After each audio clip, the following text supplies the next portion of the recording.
Welcome to the Real Estate Syndication Show.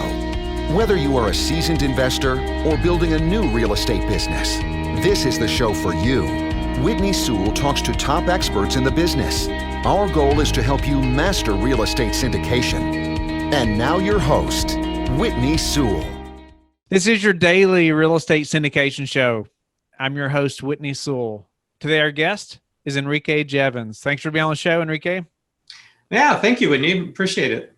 I'm glad to have you back. He was on show WS 452. I would encourage you to go back and listen to him there, where we talked about him getting into this business and how he got in and starting a property management company and numerous things.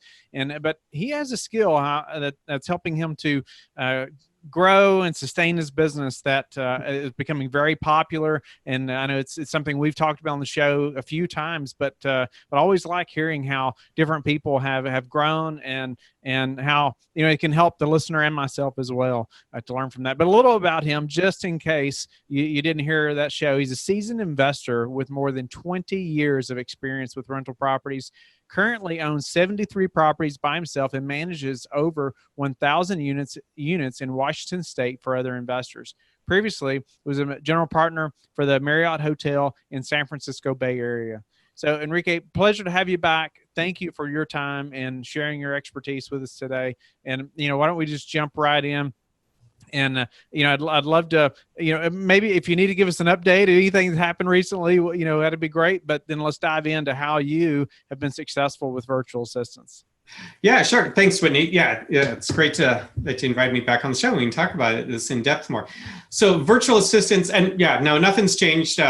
Still doing property management, currently with Mind Property Management. That's all still the same. But virtual assistants, so I've been using virtual assistants for years now. And I didn't first find out about them through the 4-hour work week. I found out about them just with going online and researching, how other investors are, going about putting their businesses together. And it was somebody mentioned virtual assistants, which then prompted me to go read the 4-hour work week. So I highly encourage listeners to read that book. It was certainly very helpful for me. It kind of just reinforced a lot of the ideas that I had. So with virtual assistants, the company I'm using is, I researched that a bit, landed upon Upwork. Actually, they were Odesk at the time. Mm-hmm. And so I started with them as Odesk, and then they were bought out or whatever by Upwork. And so my account's with Upwork now. What I found is it's a lot easier than people think. And the reason I say that is because, when you need to hire somebody, what do you typically do, right? You go maybe either on Craigslist, or nowadays you can post jobs on Facebook. Of course, you can, if you want to pay money, you can use sites, various sites, Monster, Indeed, all sorts of paid sites, right, to post your jobs. Well, the nice thing with Upwork is it didn't cost anything to get the account started and to just go ahead and post a job posting on there. The job posting is exactly the same as if I were to post a job on Craigslist. I'm just putting together, as much of a description as possible. Of course, the better description, the more robust description you put on there, the fewer kind of dumb questions you're going to get. So I really recommend to just put as much as possible in there. Then the job can either be part-time, it can be on call, it can be a permanent full-time position, whatever you want to do.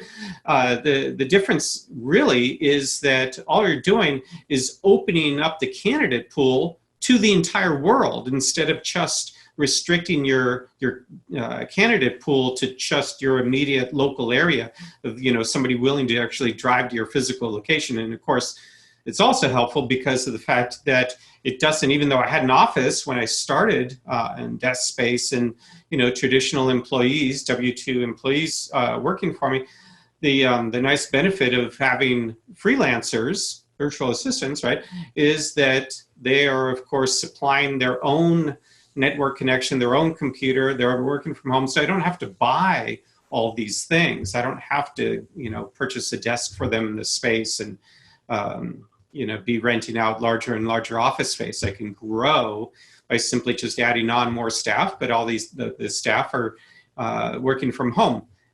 Now, I say that because I only hired individuals, but certainly another way you can go about it is to hire a company, a freelance company.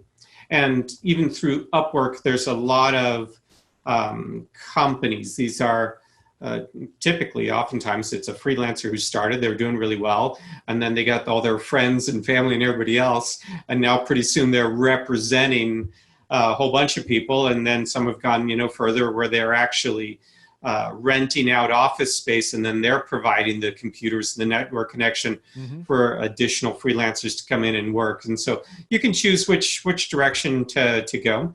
But I liked the individual one-on-one connection myself. Yep. Are there any specific things in the description that you think's a must to have in there? I know I've had some different techniques, of things that I put in my description.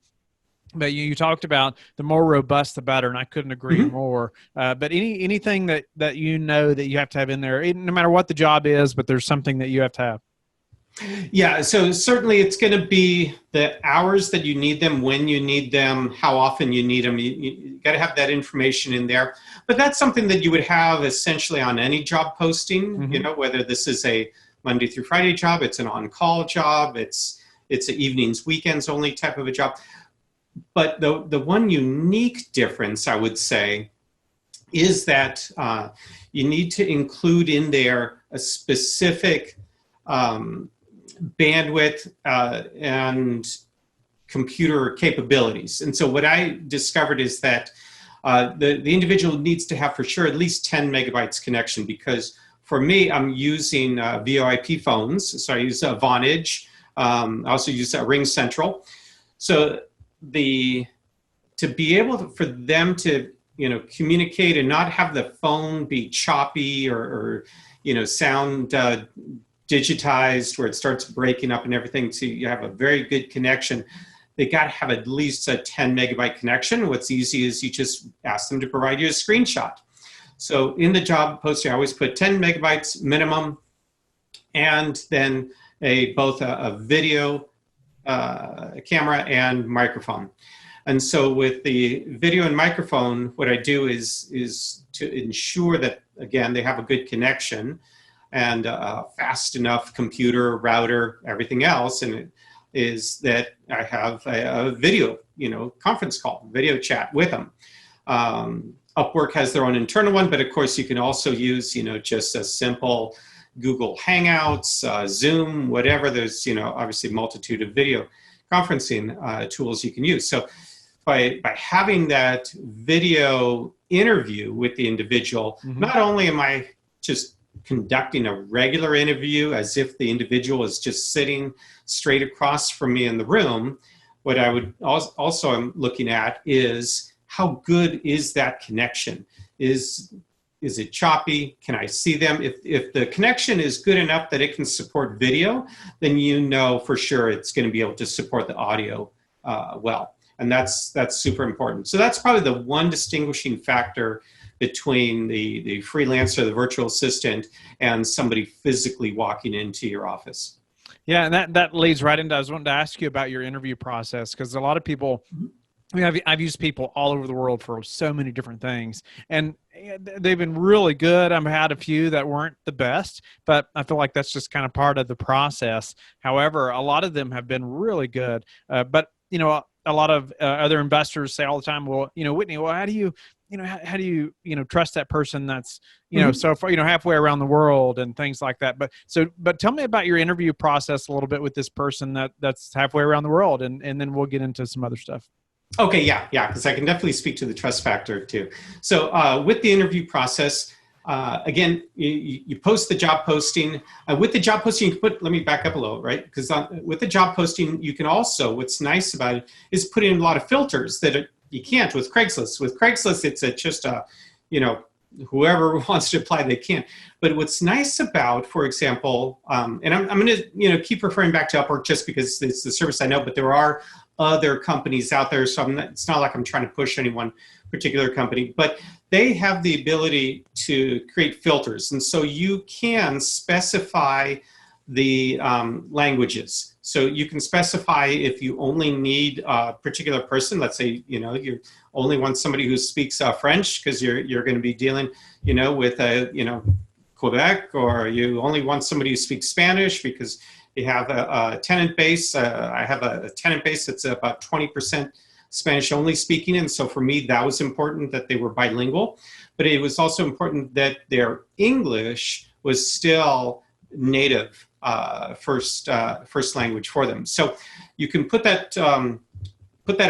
Of course, if they lie about it, you're going to discover that in the interview. But they do self-filter themselves out, and so I do get people whenever I put on there that they have to have native command of the English language. I do get those folks. The other thing you can put on there is have they worked as a freelancer before, how many hours. You can specify the minimums on there. The nice thing about companies like Upwork is that they're like Uber in the way that every employee is rating their employer, every employer rates the employee. So you don't have to worry about getting dishonest feedback, assuming that you actually call, which a lot of people don't seem to do, calling and checking references. Here, the references, they're already on the individual's history, so you can take a look at it and see what their former employers have commented or rated them. The other thing is that Upwork has tests available, so they can take a math test, they can take an English proficiency test, and Upwork will show the scores. So you could see, this person got 90+% in English proficiency, or 90% in math, or their typing speed is 70 words per minute, all that. It's nice that's done by Upwork too, and not like just something they did online and then you're worried about trusting that information or not. That's correct. Yeah. So the only way they could possibly, fake that is have somebody else take the exam for them, I suppose. That's true. But the reality is, that wouldn't last very long. Right. They're going to be found out right away, and you immediately let them go. So the reality is, I'm sure that most people are just doing their own exams. Certainly, it's been the experience. What about trusting them, with sensitive information, or do you? Yeah, so I do. So what I found is a couple things. One is Upwork, for example. Upwork takes screenshots of their work. It's approximately about every 3 minutes or so. But every 3 to 5 minutes, it's kind of randomized. They know it because they hear the click of a shutter.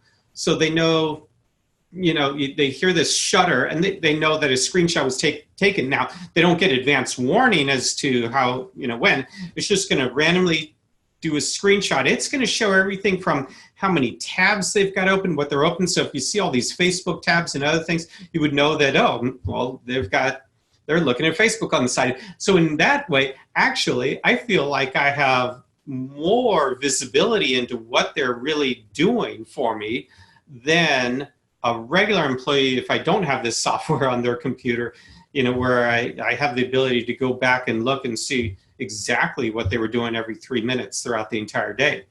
So there's that. The other part is, for example, with the phone system, because I have about 15 virtual assistants, okay? So within there's maintenance coordinators, there's leasing agents and such.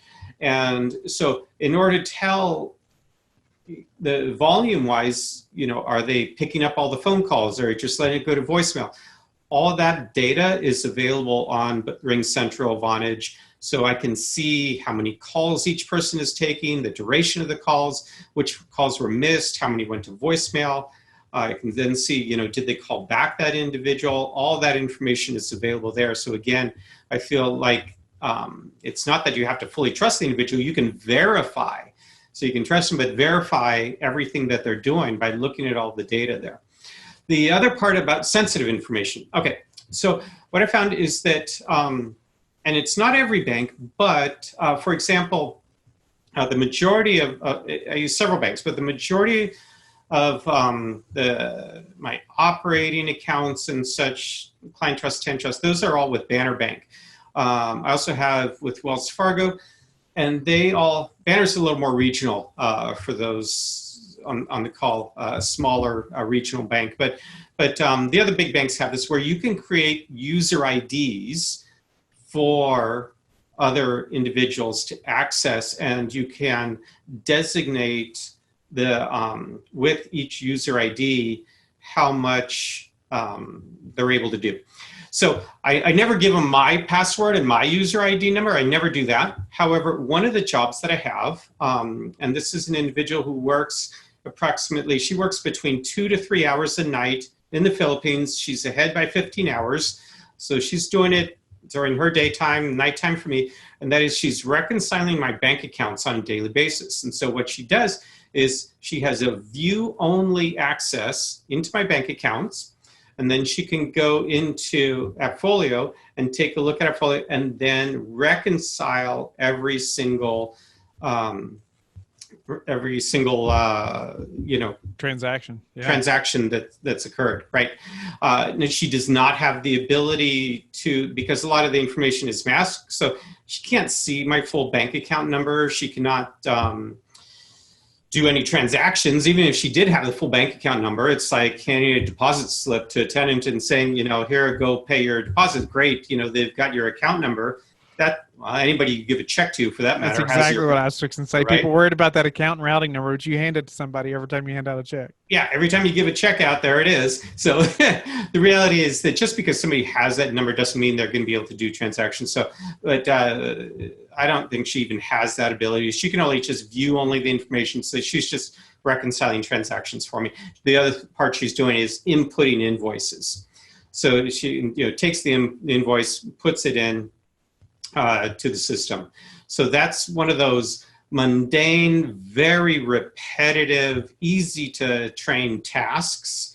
And that was my first use of a virtual assistant. And she's still with me even now that I've merged with a larger management company called Mind Property Management. She's now working with me, through Mind as well, still doing the exact same work. One thing that has made me successful is something that most people don't think of. It's the way that I've branded myself online. If you want to brand yourself to raise more capital, then I suggest working with my friend Adam Adams. So go ahead, scroll down, and find the link in the show notes. Or maybe that's a good segue right into, I wanted to ask you, how do you, having 15 as well, that's a lot more than I've had. I've usually had maybe 5 at the most. And so, tell me, how do you keep them on board? Because that's a big thing too. People say, well, I'm going to spend all this time training them and then they go and leave, and so how have you kept them on board with you especially that long? Yeah. So I definitely have lost people like that. Exactly. But then I've lost employees like that too. And certainly in my days as a general manager with Marriott Hotel, you got housekeepers, you got front desk people in the service industry, just like the property management industry is really a service industry. It's very slim margins. And so it's not like you can afford to pay, extremely high wages. And so as a result, oftentimes really good folks, they get trained up and then they're anxious to move on, or, if you have higher positions within the company, you're able to give them. And of course, that's a way to retain them.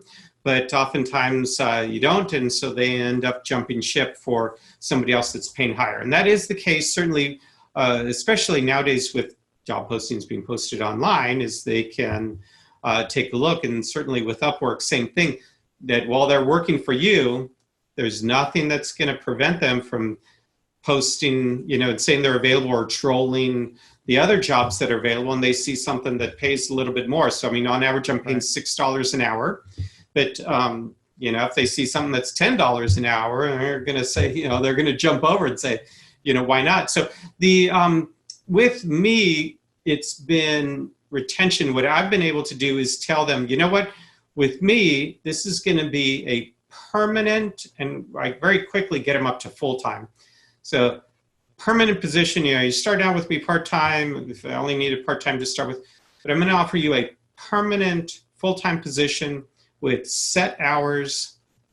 And the set hours might be, evenings, it might be weekends, but at least they're set so that they can start, accommodating their life around the business hours.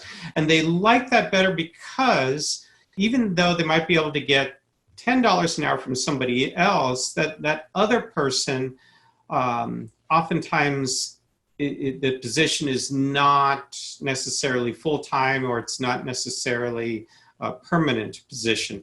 And so for that stability, there's just a lot of people in general. Just think about just people in general everywhere. Why do some people work at Starbucks? It doesn't, not like they're paying them a huge amount, but it's just, it fits their schedule. Right. And that's also the thing with virtual assistants, is that a lot of times it's because it fits their schedule, or because they're maybe caring for an elderly person, they're caring for a newborn baby, their kids, whatever. And so they want to have something where they can work at home. So by working at home, they're willing to forego a higher paying position. And sometimes it's also stress. If you have a really stressful job, then they're not going to want to stick around. So you kind of want to try and reduce the stress as much as possible, so that they get to enjoy the position. If they enjoy the position, better to work for $6 and you like it than to work for $10 and you're just pulling your hair out every day. What about VAs that work for other clients at the same time? Yeah, that also. So what I do is, I know you mentioned that, they go permanent part-time, then they eventually go full-time, but I just wondered if you minded, at least initially, if they worked for other people at the same time.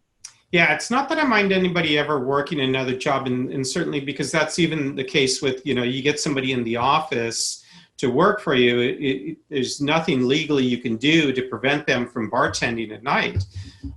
So it's, so I treat it in the same way in that. However, you do run into, okay, can somebody be really sneaky? They set up two computers and they've got different accounts and they're simultaneously trying to work. Okay, that is not okay with me. So with that, what I do is I do check their Upwork account to see, do they have any other jobs that they're doing at the same time? And then I just blatantly ask them about it.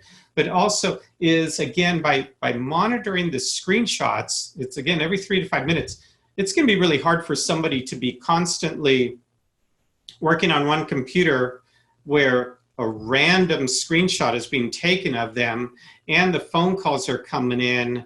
And if they're not answering them, they're trying to work a second job. That I haven't found them ever to be successful at it. So I haven't run into that so much, because the volume level of the work I have is actually, fairly high. So the people I've got working for me, for example, are leasing agents, meaning that they're answering the phones, so that anytime somebody's inquiring about a property for rent, they want to ask questions about the advertised property for rent, they're answering the phone call, answering those questions. Then helping them through the application process, getting them all leased up online. Then, yeah, I just wanted to ask, you mentioned you pay on average $6 per hour. Do you ever pay per task? I have not. I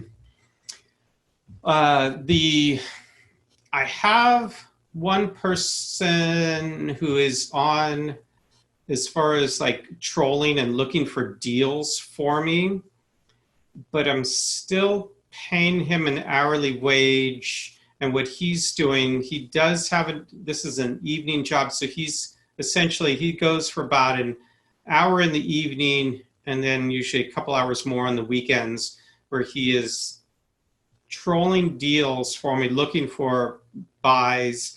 He then, once he finds something that meets my criteria, he's going into my Bigger Pockets account and doing the Bigger Pockets rental calculator to see, what kind of returns it really produces. If it still meets all my criteria, then he's sending it to me so that I can look at it and then either decide, is that something that I personally want to purchase, or recommend out to clients of mine so that they would like to purchase. So that's what I've got. I suppose I could pay him on a per task basis, but I don't know. It's just worked out. No, I just wondered. And if you can monitor it that well through Upwork too, it's helpful. I mean, you can pay per hour, and it's you don't have to It's different than if you were having to like keep them motivated, give them the incentive to maybe per task. But it's been difficult for me to figure out, okay, what's best for me and that VA. Is it better, per task, or is it, per hour? But what about countries? Do you have specific countries that you like to work with?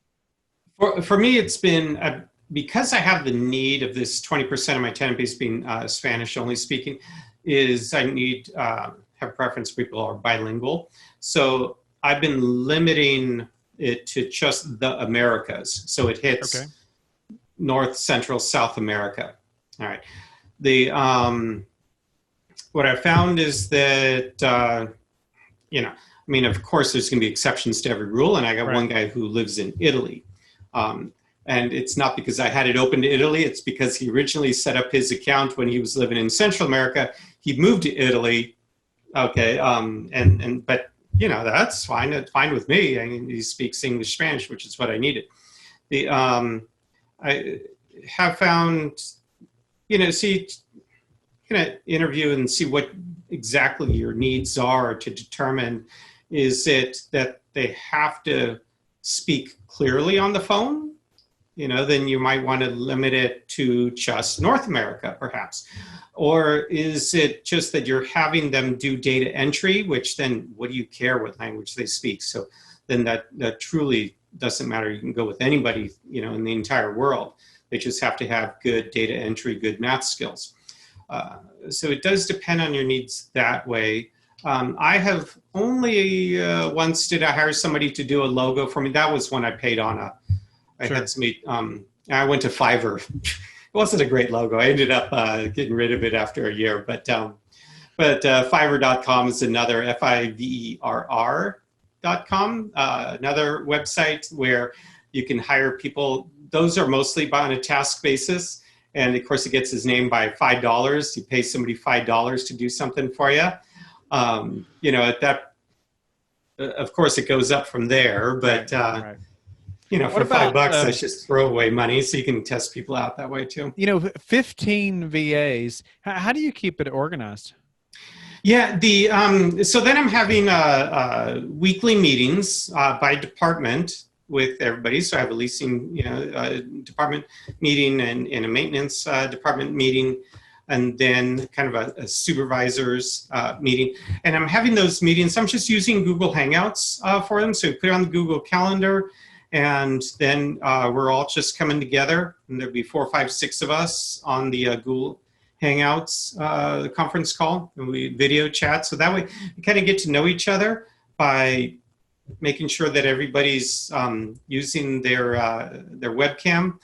And so then it's a little more personalized, so that it is where we're getting to know each other. We're using Google Hangouts, just the instant messaging program with Google. Now with Mind, I'm using Slack. So we use Slack for the instant messaging, so that we're able to communicate that way, and still using Google Hangout meetings. Are there ways that you organize tasks, or do you use any of those softwares like, what is it, Monday.com or Asana or something like that? Now with Mind, they have their own internal software program, which is a task-based software program. So it does actually where the computer is spitting out tasks. So when a resident gives a notice to vacate, for example, the software creates a whole lot of tasks for everybody to do, whether it's communicate with the owner, and then do a pre-move out inspection, and send the resident the information about what they need to do to move out. Okay, so that's task based.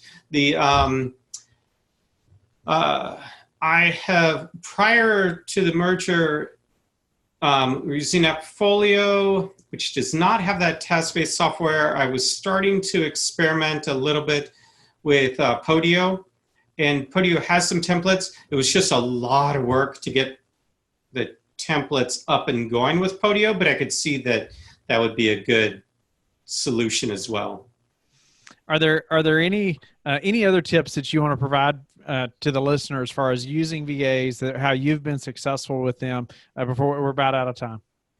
Yeah, to me, it's such a low risk thing. It's like, why not try one out? Try one out.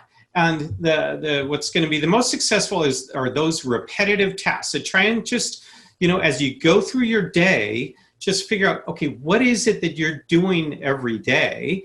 And what is repetitive? What is something you're doing? So if every day, let's say, for example, you're going and you're looking on the MLS every day, or every day you're going and looking on Craigslist for owners that are trying to sell their, for sale by owner listings. If you're doing that every day, then that is so easy to teach somebody else on how to do that. And so you can just hire, there are plenty of people who just want 1 hour's worth of work a day, because maybe they've got several jobs. It's just like, Uber and the gig economy, right? You're not hiring a driver for 40 hours a week. You're just occasionally hiring somebody. You can do the same with virtual assistants. You just hire them for the occasional need. You just say, every day I want you to go into Craigslist and the MLS, and you're just going to troll looking for deals for me. And I just want to pay you one hour's worth of work a day. And so then what's your fare? You're worried about paying $6 a day to somebody? I mean, that's such, a little risk that it's worth taking. And then I think you'll find that it just gets easier and easier and easier as you go along. All right, Enrique. Well, thank you so much for your time. Tell us how you like to give back, though. Sure. So giving back to the community, well, my wife, having had breast cancer, we definitely donate a lot to the American Cancer Society there. And then personally, as far as giving time back, I enjoy just speaking at different real estate events, meeting people for coffee, just giving advice, and even going on podcasts just to share things that I've done to hopefully help others become successful. Thank you again, Enrique. I appreciate you coming back on the show and elaborating on your process of how you've hired and been successful in growing, using virtual assistants. And, if the listener, is thinking about it, I'm right there with you. I mean, it's been great for our business. I couldn't make it without them. I mean, at the moment, it's been so good for our business, and they're very skilled in so many ways and can do so many things that I can't do, but I can hire them. And so, but Enrique, tell the listeners how they can get in touch with you and learn more about you. Sure. You can look me up either Bigger Pockets, Indeed, Facebook, and then just do a general search. So Enrique Jevons is spelled E-N-R-I-Q-U-E, and Jevons, J-E-V-O-N-S. And I'm happy to answer any questions. I talk to folks all the time. Thank you for listening to the Real Estate Syndication Show, brought to you by LifeBridge Capital. LifeBridge Capital works with investors nationwide to invest in real estate, while also donating 50% of its profits to assist parents who are committing to adoption. LifeBridge Capital, making a difference, one investor and one child at a time. Connect online at www.lifebridgecapital.com for free material and videos to further your success.